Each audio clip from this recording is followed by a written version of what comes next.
Mhm.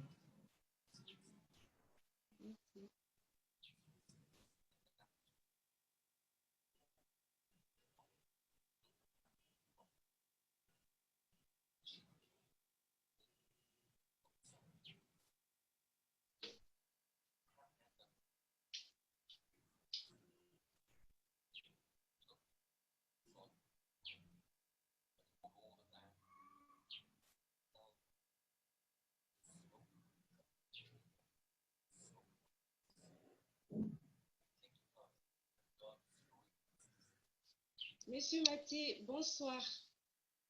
Oui, bonsoir, Sandra. Sacha, Sacha plutôt. Bonsoir, Sacha. il existe plein de Sandra dans ma famille, mais c'est Sacha que Ok, je bonsoir, connais. Sacha. Non, c'est Sacha, désolé. J'imagine qu'il peut aussi avoir une Sandra qui a dû impacter votre vie. Sinon, cette journée, avant d'être connecté sur nos tribunes. Non, je n'ai pas encore connu de Sacha, c'est vrai. Alors, Monsieur Mathé, déjà, merci. Merci d'avoir répondu présent à notre invitation. Vous nous Mhm. faites honneur parce que cette émission est la première pour notre tribune. Alors, avoir un professeur de votre trempe, c'est surtout un privilège pour nous, surtout avec ce que vous faites. Mhm. Je vais par contre m'excuser auprès des téléspectateurs, pour ne pas dire des abonnés de notre tribune, mais également les vôtres, qui auraient aimé suivre cette émission en direct, mais malheureusement, les aléas de la technique font en sorte que le direct ne puisse pas avoir lieu, mais il sera retransmis sur Facebook. Professeur Mathé, alors, dites-nous pourquoi Oui. euh, la FAFED? Ben écoutez, Sacha, je tiens à saluer cette initiative honorable que vous avez démarrée avec notre tribune. Il est intéressant de voir de plus en plus de jeunes, des jeunes Africains, des jeunes Africaines travailler ensemble et travailler pour l'avancement du continent. Je pense que l'information et la mise à disposition de la bonne et de la vraie information par des Africains et des Africaines pour des Africains et des Africaines premièrement est un des éléments clés du dispositif pour enclencher le développement de l'Afrique parce que souvent l'Afrique est ignorée dans les grands médias à travers le monde, sauf pour parler des choses négatives ou des guerres ou des coups d'État. Donc ça fait toujours plaisir et je tiens à vous féliciter pour cette initiative. Pour revenir à votre question, à notre tribune, il faut noter que nous avons démarré la FAFED comme une réponse. Donc, c'est là la FAFED, il faut rappeler que c'est la Fondation africaine pour la promotion de l'entrepreneuriat et le développement économique de l'Afrique. Donc, nous l'avons entamé comme une initiative pour répondre euh, à plusieurs défis qui se posent à notre continent. Et on a décidé de se focaliser en premier lieu sur le défi économique et sur le défi économique du chômage et Je du vais vous développement interrompre, économique. professeur, parce que vous êtes très bien lancé, mais je pense qu'il me revient aussi de présenter aux abonnés qui est le professeur Samuel Maté, parce que votre déroulé retrace un peu votre parcours, mais ils ont besoin peut-être de savoir en d'autres termes. Vous l'avez compris, chers téléspectateurs, nous avons avec nous le professeur Samuel Maté, professeur en économie. Et justement, comme vous le savez, nous avons eu l'honneur de l'avoir ici comme premier invité. Et donc, le professeur Samuel Maté est spécialiste dans les problématiques de la dette, du financement, de l'entrepreneuriat. Notre invité est également président fondateur de la fondation FAFED, dont il vient de décliner plus ou moins l'identité. Donc, avec lui aujourd'hui, nous parlerons de la lutte contre le chômage. Il a aussi déjà parlé du chômage, là. Alors, la lutte contre le chômage pour l'autonomisation des femmes et l'immigration clandestine en Afrique. Parce que, vous le savez, les Africains ils migrent de plus en plus vers d'autres continents. Donc, avec vous, nous allons aborder ces deux sujets. Donc, pour revenir à la FAFED, peut-être nous dire encore un peu plus. OK. Eh bien, écoutez, la FAFED, comme je le disais tout à l'heure, c'est une fondation que nous avons mis en place pour répondre à un certain nombre de défis qui se posent à la Côte d'Ivoire et à tous les pays africains, au continent africain et les Africains dans la diaspora. Et vous pensez que la FAFED, au niveau de la Côte d'Ivoire, elle a vraiment impacté au point de sortir du territoire, enfin quand je parle du territoire national, le vôtre, parce que vous êtes de nationalité ivoirienne, nous avons constaté que vous avez déjà impacté au Tchad, au Burkina Faso, et je citerai le Mali également, je crois. Le Mali, le Niger, le Ghana, ainsi de suite. Avec plusieurs contrats de partenariat avec d'autres pays, pourquoi sortir du territoire national avant que d'impacter la Côte d'Ivoire entièrement? Bon, il faudrait rappeler que, comme je le disais tantôt, que la FAFED est une fondation que nous avons créée pour attaquer le défi du chômage et du développement économique de nos communautés. Et nous avons réalisé, en tant que scientifiques et chercheurs, nous avons également réalisé une étude avec mon collègue le professeur Siriki Koulibaly. Et cette étude a démontré que l'entrepreneuriat est l'un des voies royales pour l'Afrique, pour les pays africains, pour atteindre le véritable développement sur la durée. Et qu'il faut vraiment mettre l'entrepreneuriat au cœur de tous les programmes qui doivent se faire par les pays africains. Et parce que l'entrepreneuriat intervient comme une dynamique qui peut résoudre plusieurs problèmes à la fois. Et vous avez, par exemple, l'entrepreneuriat peut résoudre le problème de chômage. Comme vous le savez, de plus en plus, les États africains, les gouvernements africains ne peuvent plus recruter ou l'administration africaine ne peut plus être le premier recruteur. Et donc, de plus en plus, il faut que les entreprises privées fassent ce recrutement et fassent cette réduction de chômage. Et donc, l'entrepreneuriat… Au point d'entreprendre à zéro franc. Et j'en viens à cela. Donc, l'entrepreneuriat résout ce problème de chômage. L'entrepreneuriat résout le problème d'innovation. C'est grâce à les entrepreneurs qu'on a de nouveaux produits, qu'on a l'innovation. Et évidemment, l'entrepreneuriat résout le problème également de création de richesse. Parce que plus vous avez des entrepreneurs dans un pays, plus vous créez de la richesse. Mais ce que notre étude a montré également, c'est que l'entrepreneuriat n'est pas véritablement une dynamique dans les pays africains. Et la question qu'on s'est posée ensuite, c'est pourquoi les Africains, dans leur globalité, n'arrivent pas à entreprendre en majorité, la majorité de la population, pourquoi les pays africains n'arrivent pas à entreprendre. Il faut comprendre également que même si dans leur ensemble, les peuples africains ne sont pas entreprenants, cette dynamique est différente selon les peuples. On se rend quand même compte que les pays anglophones sont plus entreprenants généralement que les peuples francophones. Et donc, quand on s'est posé ces questions, on a mené des questionnaires et on s'est rendu compte que dans tous les pays où on a administré ces questionnaires, 3 raisons venaient en tête pour lesquels les Africains n'étaient pas de grands entrepreneurs en majorité. Et la première raison, c'est le fait que les gens donnaient pour ne pas entreprendre, c'est le financement. Et les gens vous disent qu'on n'entreprend pas parce que pour entreprendre, il faut de l'argent, il faut des capitaux, il faut du financement et qu'ils n'en avaient pas et qu'ils étaient pauvres.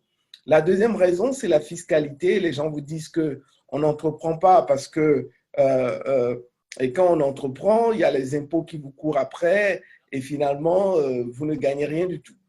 Et la troisième raison, c'est l'accès au marché. Les gens vous disent qu'on n'entreprend pas parce qu'en Afrique, si tu n'es pas le cousin du ministre, le petit frère du président, c'est difficile d'avoir des marchés, des contrats.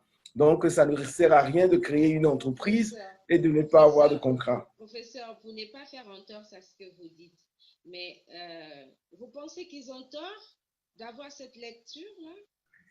Bon, il est vrai que si vous remarquez, si on va de manière un peu scientifique, aujourd'hui, des organisations qui mesurent la corruption et la malgouvernance, comme Transparency International, la plupart des pays africains sont effectivement en bas de la liste en termes des pays où sont parmi les pays les plus corrompus au monde. Et que diront-on de la Côte d'Ivoire? Bon, la Côte d'Ivoire, au niveau du classement, la Côte d'Ivoire est effectivement parmi les centièmes, donc en bas de peloton, donc parmi les pays corrompus. Mais bon, c'est la généralité des pays francophones et des pays africains. Mais on se dit également qu'il y a des efforts qui sont faits. Par exemple, au niveau de la Côte d'Ivoire, il y a une autorité de la bonne gouvernance qui a été créée. Il y a, sous l'impulsion de la Banque mondiale et du gouvernement, il y a également un comité de lutte contre la corruption. Et récemment, le gouvernement a mis en place une base de données avec le prix de tous les types de produits, de telle sorte que les gens ne puissent plus faire de la surfacturation. Donc, quand le gouvernement va commander des BIC, le ministère ou n'importe quelle agence peut aller sur ce site et regarder quel est l'intervalle de prix des BIC, par exemple. Là, on parle là de la facturation. Cependant, l'accès au marché. Oui, l'accès au marché, parce que lorsque on parle des appels d'offres, comme vous le savez, il faut des affinités ici et là. Est-ce que cette population, notamment, on va parler de la Côte d'Ivoire, puisque on parle au professeur Maté, est-ce que ces personnes-là que vous aidez à entreprendre, aujourd'hui, j'ai pu constater, certains sont devenus des coachs de renom, certains ont pu investir, vous avez des hommes d'affaires autour de vous, mais est-ce qu'il est facile pour ces hommes-là d'accéder au marché public lorsqu'il y a appel d'offres aujourd'hui? Ben, écoutez, on reconnaît qu'il y a des difficultés, d'accès au marché, mais en même temps, on ne peut pas nier le fait que des mesures sont en train d'être prises pour permettre un accès un peu plus transparent au marché. La fondation FAFED joue un rôle sur ce changement? Ce que nous faisons au niveau de la fondation, nous faisons trois choses au niveau de la fondation. La première chose que nous faisons, nous avons premièrement un rôle de plaidoyer. Nous luttons en faisant du lobbying, en parlant aux dirigeants. Là, par exemple, on est en train de lutter pour que un pourcentage de tous les marchés de l'État soit réservé aux jeunes et aux femmes. Actuellement, par exemple, l'État a réservé 30% de tous les marchés publics aux PME, mais nous demandons à l'État, par exemple, de faire des efforts pour que, par exemple, 20% de tous les marchés publics soient réservés à des entreprises créées par des jeunes et par des femmes, et qu'on puisse mettre en place, par exemple, un système qui identifie une certaine rotation dans l'octroi des marchés. C'est-à-dire que quand on voit que sur 10 marchés dans l'année, 6 marchés sont octroyés à la même société, on peut tirer la sonnette d'alarme, par exemple. D'autres choses que nous faisons également, c'est de créer un réseau à travers l'Afrique. Du fait que nous sommes dans plusieurs pays, nous essayons donc de créer cette plateforme. On n'est pas encore au Gabon, mais on y travaille. On y travaille avec le directeur de KPMG Gabon, avec qui nous avons eu des contacts et de voir comment est-ce qu'on peut activer notre programme entrepreneurial Entreprendre à 0 francs au Gabon. Donc, ça signifie que si vous arrivez au Gabon, vous allez également impacter au Cameroun, en Guinée équatoriale, au Congo. Oui, bien sûr. Vous êtes déjà en Centrafrique. Vous êtes en Centrafrique et vous avez sauté le Gabon, le Cameroun, le Congo. Bon, en Centrafrique, on a des contacts, mais on est établi plus au Botswana, au niveau du reste de l'Afrique. Quand on descend l'Équateur, on est plus établi au Botswana et on a des discussions au Cameroun. On a des discussions également au Gabon avec le directeur de KPMG, comme je le dirais, et ça sera avec plaisir qu'on verra. Et en même temps, on lance un appel à toutes les bonnes volontés qui peuvent accélérer ce processus d'établissement au Gabon de l'approche Entreprendre à 0 francs et de la formation et des programmes de masse pour résoudre le problème de chômage et de développement économique. Professeur Mathé, dites-nous, comment est-ce qu'on peut investir avec 0 francs?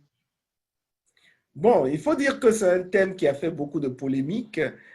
Pour la petite histoire, au départ, le thème, c'était entreprendre avec 0 francs extérieur, parce que nous ne disons pas ici 0 francs, ce n'est pas 1 franc, 2 francs, c'est d'amener les gens à changer de mentalité, à résoudre ce premier défi et pour lequel les Africains, généralement, d'après notre étude, n'arrivent pas à entreprendre, qui est que nous n'avons pas accès à des financements, nous n'avons pas l'argent. C'est de dire qu'on n'a pas besoin nécessairement de l'avoir d'argent liquide avant de commencer une activité génératrice de revenus. Et après, entreprendre à 0 francs extérieur, l'extérieur est tombé et puis on a commencé à parler de entreprendre à 0 francs, entreprendre à 0 francs, ce qui a entraîné beaucoup de polémiques parce que les gens se disent, mais il te faut même de l'argent déjà pour prendre le transport pour aller enregistrer ton entreprise. Donc, ça fait déjà de l'argent. Mais ce n'est pas 0 francs en termes… Entendre votre déroulé, je me dis qu'il est possible d'entreprendre à 0 francs en étant dans le village.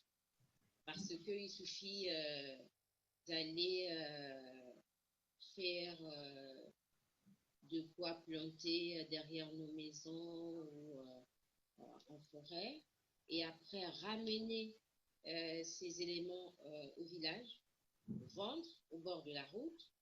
Moi, je peux appeler ça entreprendre à 0 francs. Mais…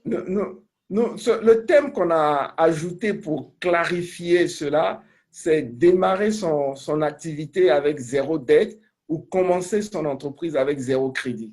Au fait, c'est ça le principe. Le principe, si par exemple, vous, Sacha, vous avez 1 milliard sur votre compte, ce que je vous souhaite, et que vous démarrez une entreprise avec ce milliard sans prendre 5 francs chez quelqu'un d'autre, nous disons que vous avez démarré à 0 francs selon notre définition.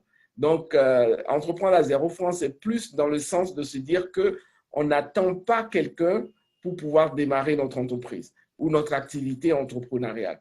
Et nous avons identifié plus de 100 techniques que nous avons brevetées et que nous enseignons durant nos formations aux jeunes, aux femmes, aux seniors. Et ce sont ces techniques qu'on enseigne et qui font des miracles, effectivement.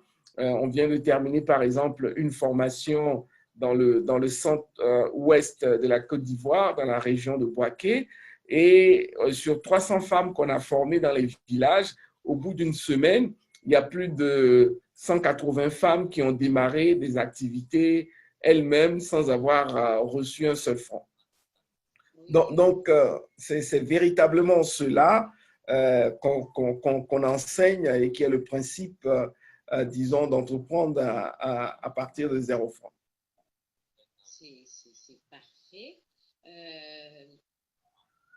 pensez que, pour parler de la jeunesse ivoirienne, parce que nombreux parlent plutôt de vous en bien, euh, mais la jeunesse qui est impactée, est-ce que c'est la même pour une autre génération?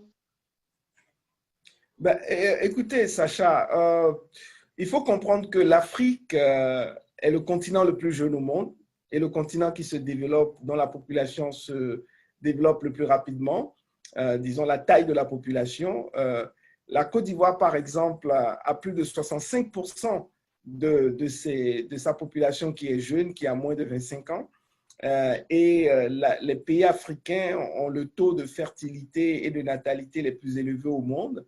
Par exemple, si vous prenez un pays comme le Niger, il a le taux le plus élevé au monde de fertilité. On a à peu près 7 enfants par femme. Donc, l'Afrique est jeune et l'Afrique a continué d'être jeune. Et c'est pour ça que nous nous focalisons sur la jeunesse. Et en même temps qu'elle est jeune, ça entraîne des besoins énormes. Ça entraîne des besoins d'avoir de l'emploi parce que la BAD nous dit, par exemple, un rapport de la BAD nous dit que chaque année, c'est 13 millions d'Africains qui arrivent sur le marché du travail, qui cherchent du travail chaque année, et que sur ces 13 millions d'Africains, de jeunes Africains qui arrivent sur le marché du travail africain, l'Afrique ne crée que 4 millions d'emplois par an. Donc, chaque année en Afrique, on a 9 millions de chômeurs qui sont créés et ça s'accumule année par année. Et ce qui est dommage, par exemple, je termine avec ça, sur ce point, et ce qui est dommage, par exemple, avec ça, c'est qu'en même temps, une étude de l'Union africaine nous dit que la COVID a effacé par près de 20 millions d'emplois en Afrique, et ces 20 millions d'emplois effacés en Afrique vont venir s'ajouter, n'est-ce pas, au stock de ceux qui cherchent de l'emploi et ensuite à ceux qui n'ont pas d'emploi chaque année. C'est ce que nous appelons la bombe à retardement. Et d'une question à une autre, vous parlez du manque d'emploi. Pensez-vous que c'est ce qui serait à chaque fois à l'origine de l'immigration clandestine? Ben écoutez, en partie, c'est-à-dire que sur l'immigration clandestine, on travaille également avec l'OIM, l'Organisation internationale pour la migration.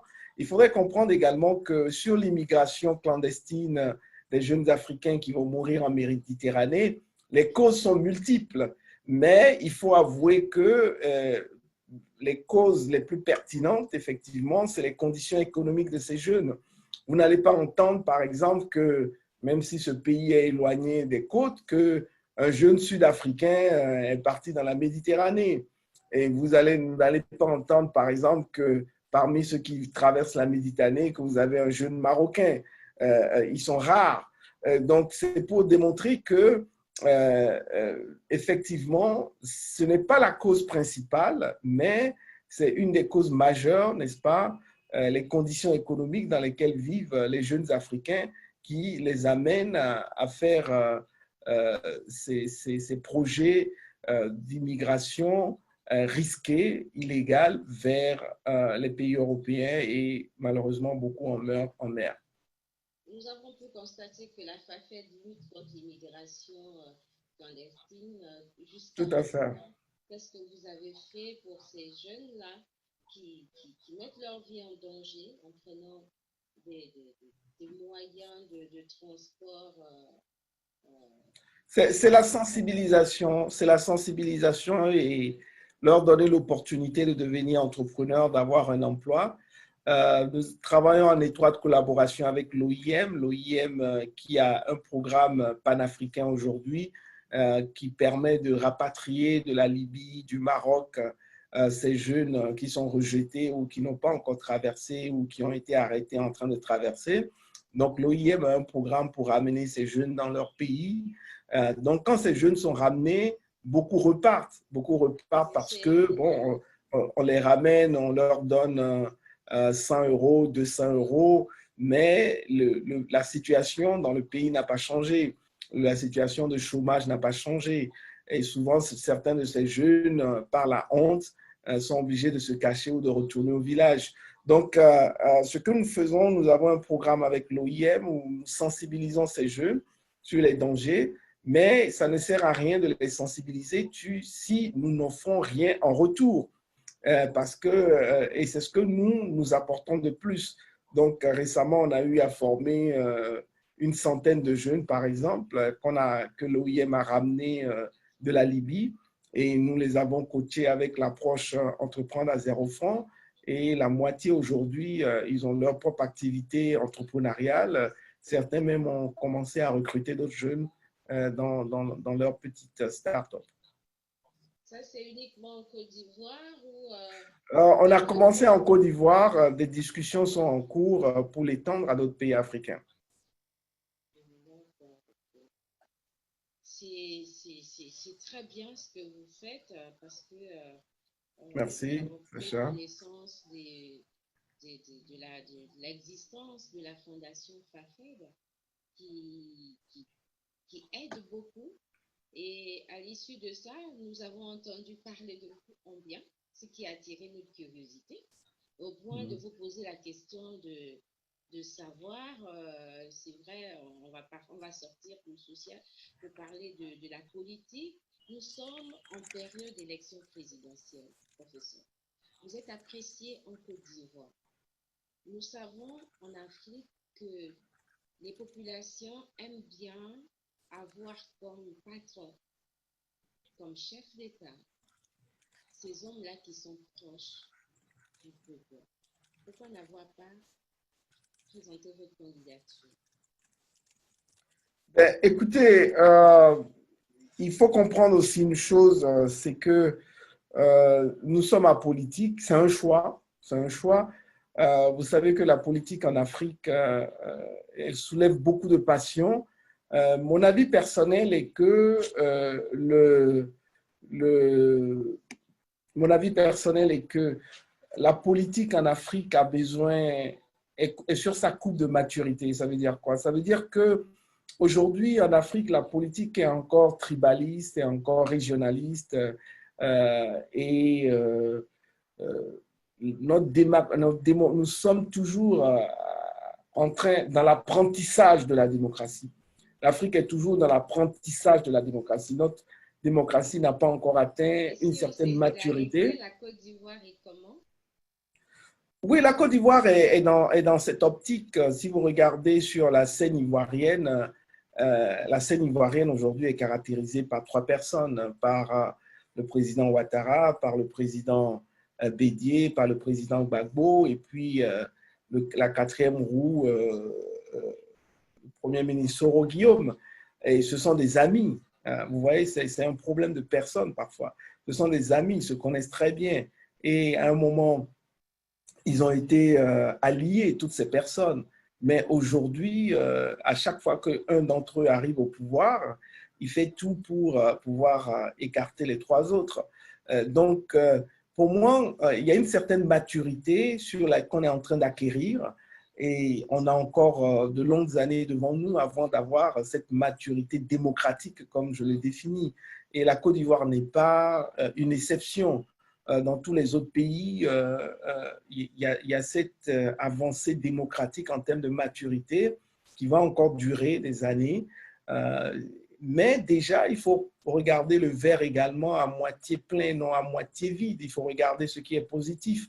La dernière fois, sur ma page Facebook, pour ceux qui me suivent, j'ai posté une vidéo du temps de Mobutu Sese Seko, l'ancien président du Zaïre, aujourd'hui le Congo RDC.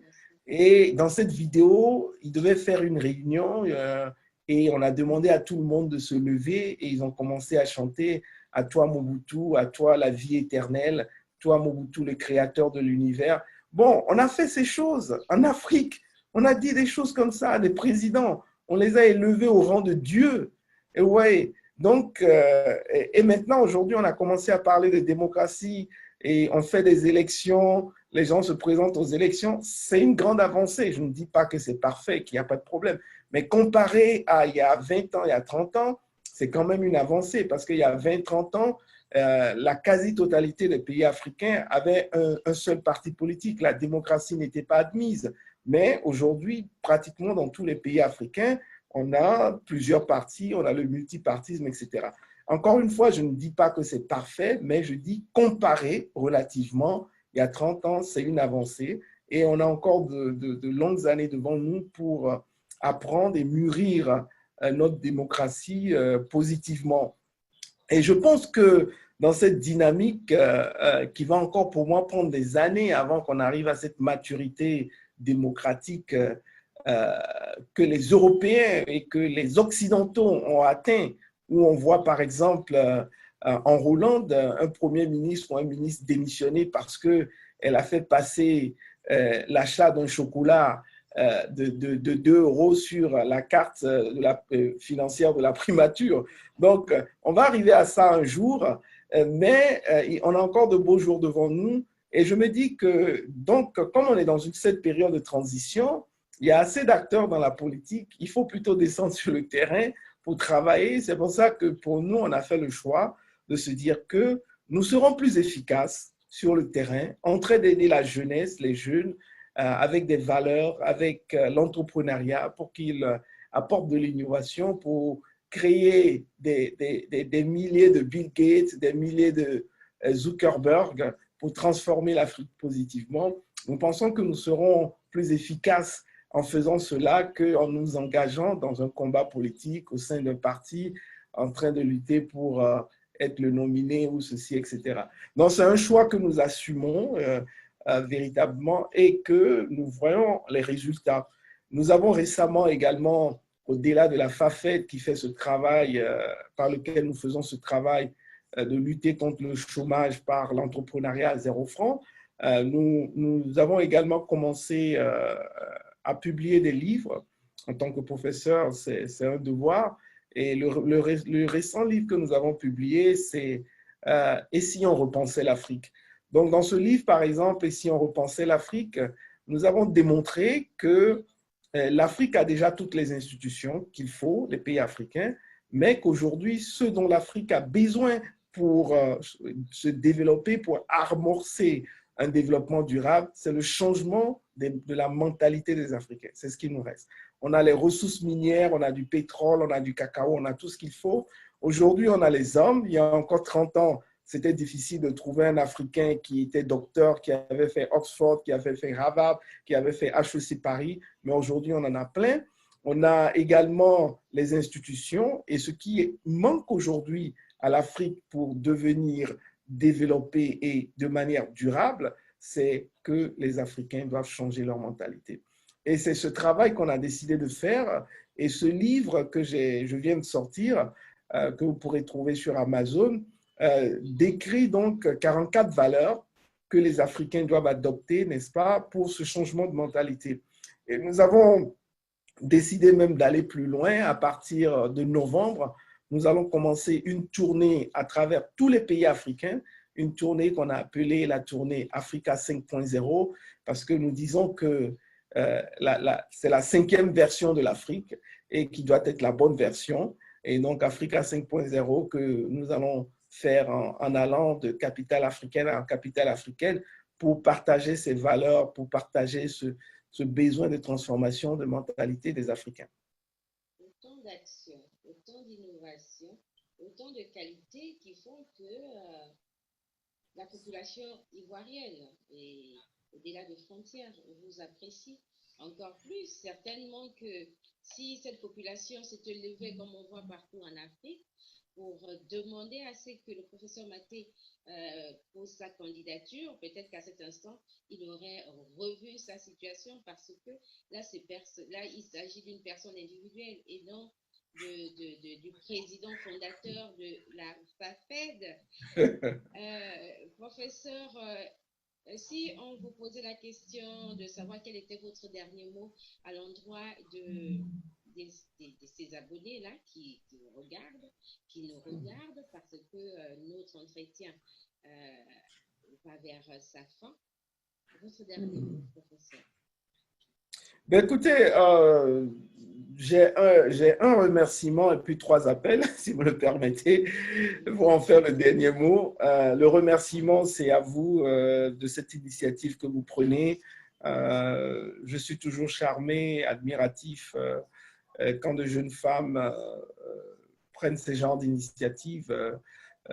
Au lieu de faire autre chose, elles décident d'aller devant, de créer des choses parce qu'elles ont un amour pour l'Afrique. Et je vous félicite énormément ainsi que toute votre équipe. Et je remercie aussi vos auditeurs présents et futurs. Et j'encourage les Africains à suivre notre tribune.